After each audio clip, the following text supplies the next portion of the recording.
សេចក្តីប្រកាសរបស់ប្រធានអាស៊ានអំពីកិច្ចប្រជុំពិសេសរដ្ឋមន្ត្រីការបរទេសអាស៊ានស្តីពីស្ថានភាពបច្ចុប្បន្នរវាងកម្ពុជាថៃទីក្រុងកូឡាឡាំពួរថ្ងៃទី22ខែធ្នូឆ្នាំ2025រដ្ឋមន្ត្រីការបរទេសអាស៊ានបានរៀបចំកិច្ចប្រជុំពិសេសដើម្បីដោះស្រាយស្ថានភាពបច្ចុប្បន្នរវាងកម្ពុជាថៃនៅទីក្រុងកូឡាឡាំពួរថ្ងៃទី22ខែធ្នូឆ្នាំ2025តបតាមការសម្រេចរបស់នាយករដ្ឋមន្ត្រីម៉ាឡេស៊ីកម្ពុជានិងថៃកាលពីថ្ងៃទី11ខែធ្នូឆ្នាំ2025ពីម៉ាឡេស៊ីធ្វើបទបង្ហាញ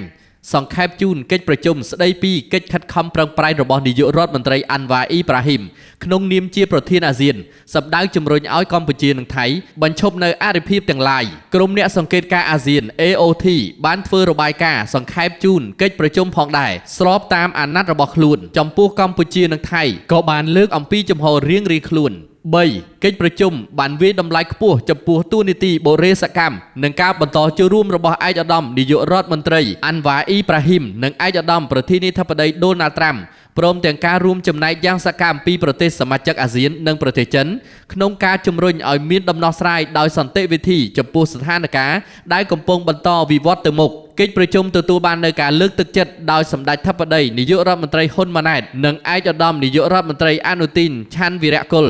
មានឆន្ទៈនឹងការត្រៀមខ្លួនបន្តធ្វើការជាមួយប្រធានអាស៊ានសម្ដៅបន្ធូរបន្ថយភាពតានតឹងនិងជៀសវាងនៅការយល់ខុសដែលអាចធ្វើឲ្យស្ថានភាពកាន់តែធ្ងន់ធ្ងរឡើង4កិច្ចប្រជុំបានបញ្ជាក់សារជាថ្មីនៃការបដិញ្ញាចិត្តចំពោះឯកភាពនិងសាមគ្គីភាពអាស៊ានក៏ដូចជាមជ្ឈភាពអាស៊ានក្នុងការធានាឲ្យបាននូវសន្តិភាពសន្តិសុខស្ថិរភាពនិងវិបុលភាពស្របតាមធម្មនុញ្ញអាស៊ាន5កិច្ចប្រជុំបានរំលឹកឡើងវិញនៅបទឈប់បាញ់ថ្ងៃទី28ខែកក្កដាសេចក្តីសម្រេចរបស់កិច្ចប្រជុំវិសាមញ្ញនៃគណៈកម្មាធិការព្រំដែនទូទៅ GBC ថ្ងៃទី7ខែសីហាក៏ដូចជាសេចក្តីថ្លែងការណ៍រួមនៅទីក្រុងកូឡាឡាំពួរដែលបានចុះហត្ថលេខានៅថ្ងៃទី26ខែតុលាឆ្នាំ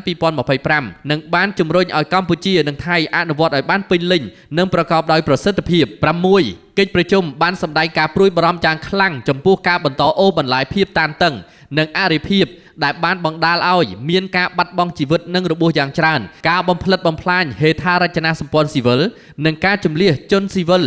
តាមព្រំដែនទាំងសងខាងហើយបានអំពាវនាវដល់ភាគីទាំងពីរឲ្យធានាថាជនស៊ីវិលរស់នៅក្នុងតំបន់ព្រំដែនដែលរងផលប៉ះពាល់អាចវិលត្រឡប់ទៅកាន់ផ្ទះសម្បែងរបស់ខ្លួនវិញនិងបន្តប្រកបជីវភាពដោយប្រក្រតីដោយគ្មានការរារាំងប្រកបដោយសុវត្ថិភាពនិងសេចក្តីថ្លៃថ្នូរដោយស្ថានភាពមុនពេលមានការផ្ទុះឡើងនៅអរិភាព7កិច្ចប្រជុំបានបញ្ជាក់សារជាថ្មីនៅការបដិញ្ញាចិត្តរួមគ្នាចំពោះការអត់ធ្មត់និងមិនគំរាមប្រើកម្លាំងឬប្រើប្រាស់កម្លាំងការដោះស្រាយចំនួនដោយសន្តិវិធីនិងការគោរពព្រំដែនអន្តរជាតិនិងច្បាប់អន្តរជាតិដើម្បីលើកកម្ពស់សន្តិភាពសន្តិសុខស្ថិរភាពនិងវិបុលភាពនៅក្នុងតំបន់ដោយផ្អែកលើមូលដ្ឋានគោរពគ្នាទៅវិញទៅមកដើម្បីឯកភាពអធិបតេយ្យសមភាពបូរណភាពទឹកដីនិងអត្តសញ្ញាណជាតិស្របតាមធម្មនុញ្ញអង្គការសហប្រជាជាតិធម្មនុញ្ញអាស៊ាននិងសន្ធិសញ្ញាមិត្តភាពនិងសហប្រតិបត្តិការនៅអាស៊ីអាគ្នេយ៍ TAC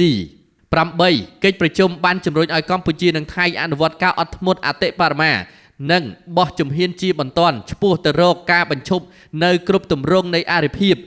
កិច្ចប្រជុំបានអំពាវនាវឲ្យប្រទេសទាំងពីរស្ដារឡើងវិញនៅទំនុកចិត្តនិងការជឿជាក់គ្នាទៅវិញទៅមកនិងត្រឡប់ទៅរកកិច្ចសន្ទនាឡើងវិញរួមមានតាមរយៈយន្តការទ្វេភាគីក៏ដូចជាការប្រើប្រាស់កិច្ចសម្របសម្រួលរបស់ប្រធានអាស៊ានស្ដារឡើងវិញនៅកិច្ចសហប្រតិបត្តិការដោះមីនមនុស្សធម៌និងអនុវត្តវិធានការកាត់បន្ថយភាពតានតឹងផ្នែកយោធានៅតាមបណ្ដោយព្រំដែនរួមក្រោយការសង្កេតរបស់ក្រុមអ្នកសង្កេតការណ៍អាស៊ាននឹងប្រកាន់ខ្ជាប់នៅគោលការណ៍ច្បាប់អន្តរជាតិសន្តិហវិជ្ជមាននិងកិច្ចសហប្រតិបត្តិការពហុភាគីដើម្បីទទួលបានដំណោះស្រាយតាមសន្តិវិធីនិងយូរអង្វែងចំពោះស្ថានភាពបច្ចុប្បន្ន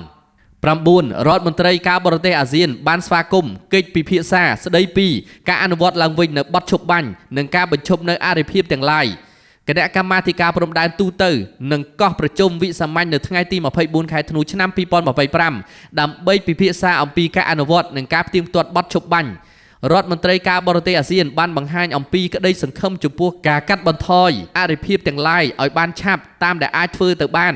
10រដ្ឋមន្ត្រីការបរទេសអាស៊ានបានបញ្ជាក់អំពីឆន្ទៈបន្តតាមដានបញ្ហានេះយ៉ាងជាប់លាប់ប្រភពពីក្រសួងការពារជាតិ